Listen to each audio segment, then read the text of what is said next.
2006चा बॉम्बस्फोट, स्वयंपाकाच्या कुकरमध्ये बॉम्ब.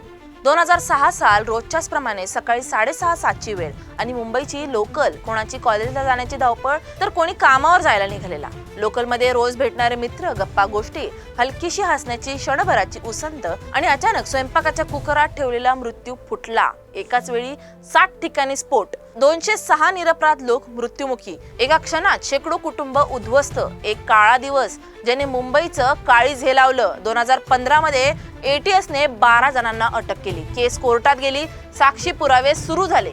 संपूर्ण महाराष्ट्राने, देशाने वाट पाहिली दोषींना शिक्षा होण्याची. अचानक 2025 मध्ये आला एक धक्कादायक निकाल.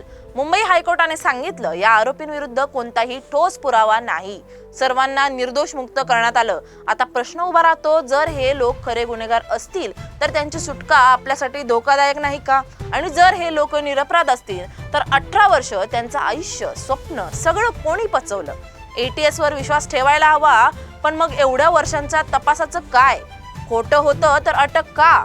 खरं होतं तर पुरावे का नाही? आजच्या न्यायालयाचा निकाल उत्तरांपेक्षा प्रश्नच अधिक निर्माण करतोय.